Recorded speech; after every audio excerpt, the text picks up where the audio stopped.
Bom dia, oitava série, tudo bem com vocês? Hoje eu trouxe para vocês a aula de tecido epitelial, ok? Vamos começar a estudar histologia. Esse conteúdo aqui eu passei para vocês nas 2 semanas atrás, quando passei o planejamento para vocês fazerem em casa. Então, para dar uma reforçada nesse conteúdo, a gente vai ver aqui na videoaula também, ok?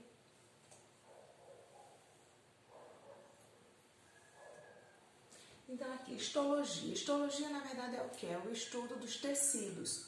Para a formação dos tecidos, o que a gente tem? Ele tem que juntar células que tenham um formato semelhante e funcionalmente elas sejam semelhantes também.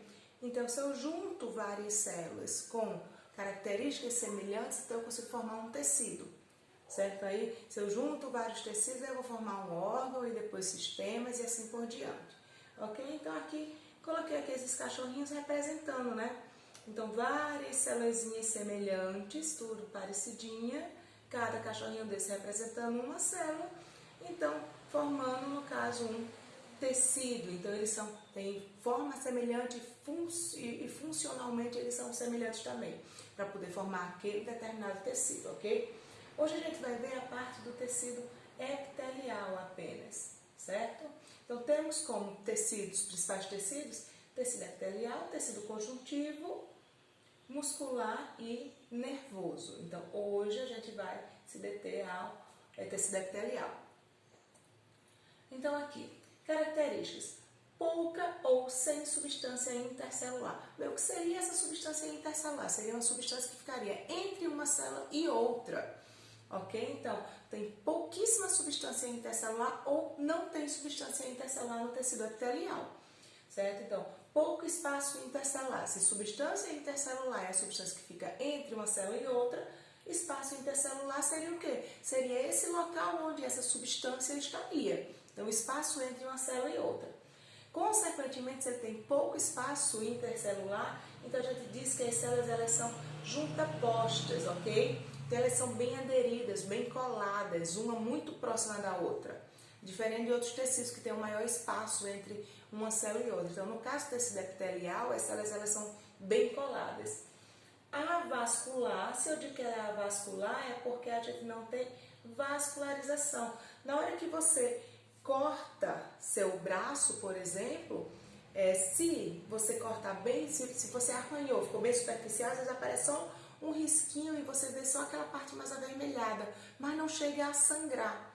Não chega a sangrar porque ela não tem vasos, nessa parte mais superficial que seria justamente o tecido epitelial. Agora, se o corte é um pouco mais profundo, ele já atinge o tecido conjuntivo, que está abaixo do tecido epitelial.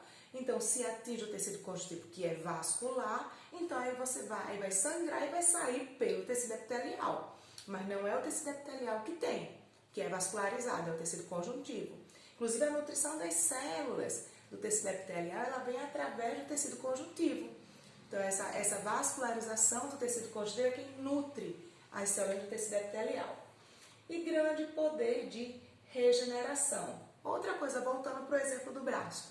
Se você machuca superficialmente, você rapidamente, esse ferimento ele se recupera. Né? Por quê? Porque essas células têm um alto poder de multiplicação, de divisão, de regeneração. Então, rapidamente você já fica bom. Se aprofunda um pouquinho mais, o tecido conjuntivo já não é desse jeito. Então, já demora um pouquinho mais para poder recuperar, ok? Funções. Proteção, secreção de substâncias e sensitiva. Proteção, primeiro, porque ela é a parte mais superficial, né? Então, assim, como ela é a mais superficial, então ela acaba protegendo as camadas mais abaixo, certo? Uma outra coisa também que a gente pode citar é a proteção que os anexos têm também. Então, eu tenho o quê? Eu tenho meu tecido epitelial, mas eu tenho minhas unhas que são anexas, certo? Então, o tecido epitelial tem os cílios, que são anexos. Então, os cílios, eles protegem o olho para que não caia muita poeira, os cílios da sobrancelha, certo? O cabelo, então, protege o couro cabeludo. Então, assim, tem a questão tanto do tecido epitelial quanto dos anexos dele, ok? Secreção de substâncias, a gente vai ver daqui a pouco, um pouquinho mais sobre isso daqui. E sensitiva, por quê? Porque a parte do tecido epitelial, ela tem vários receptores sensoriais. Então, esses receptores sensoriais, eles reconhecem muito estímulo. Se alguém passar um pincelzinho bem fininho no seu braço, você arrepia todo. Por quê? Porque ela tem muita sensibilidade, certo? Seguindo aqui, tipos de tecido epitelial. Tecido epitelial de revestimento e tecido epitelial glandular. Tecido epitelial de revestimento a gente vai dividir em dois tipos, interno ou mucosa e externo ou serosa.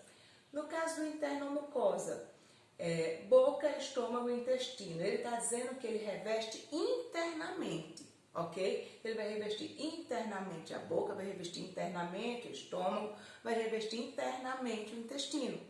Exemplos. Externo ou serosa, eu estou dizendo que ele reveste externamente. Então, a pleura é uma camada que reveste os pulmões.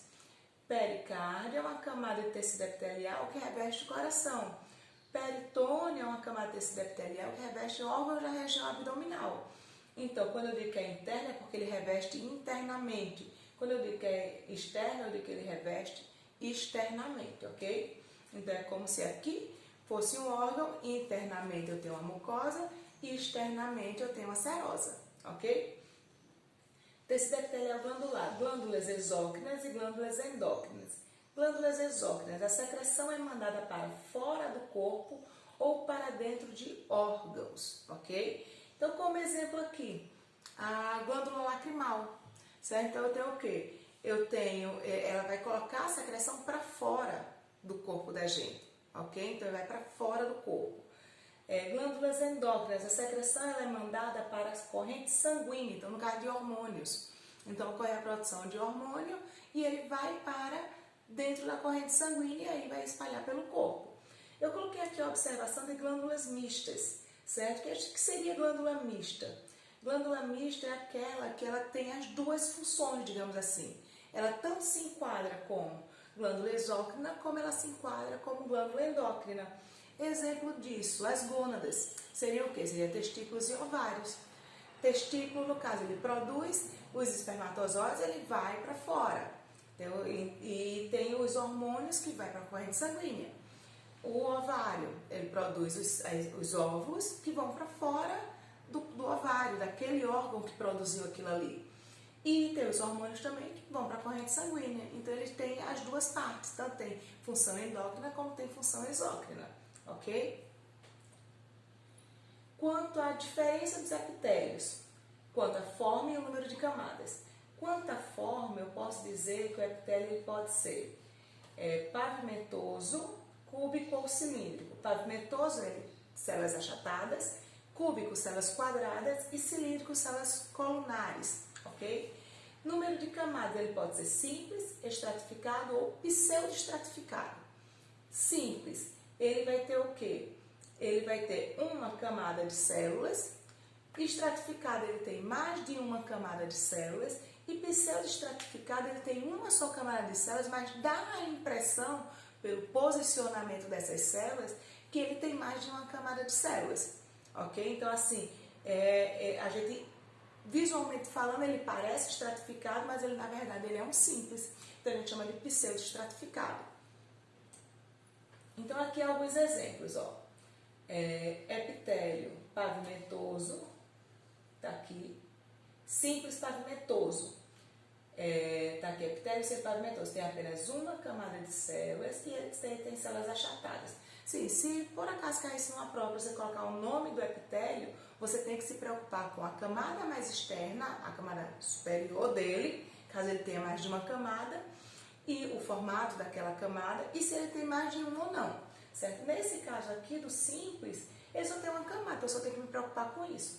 Ele é simples, pavimentoso, ok. Esse outro aqui, ele é simples, cúbico, beleza também. Esse daqui, simples e cilíndrico, tá aqui, ó.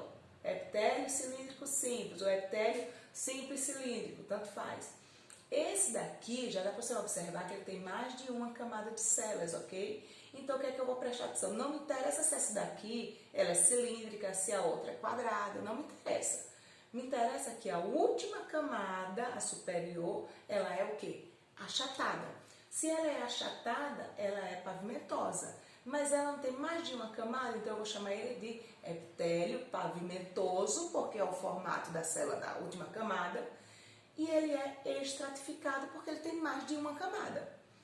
Nesse outro caso aqui eu tenho o quê? Ó? A última camada aqui, ela é cilíndrica. Não me interessa o que eu tenho embaixo, mas a última ela é cilíndrica. Eu estou dizendo que não me interessa quando a gente vai dar o nome àquele determinado epitélio, ok? Então ele vai ser o quê? Epitélio cilíndrico, porque a última camada ela é cilíndrica, e estratificado. A última que eu digo, a superior, né? A que está lá em cima. Pseudoestratificado. Olha só, se você observar a organização das células, dá a impressão de que tem mais de uma camada, mas na verdade é só o posicionamento das células. Então ele é um epitélio pseudoestratificado, ok? Espero que vocês tenham entendido. Na próxima aula eu trago o tecido conjuntivo, ou então alguns exercícios do tecido epitelial posteriormente, o tecido conjuntivo. E a gente vai exercitando dessa forma nas videoaulas, ok? Beijos para vocês!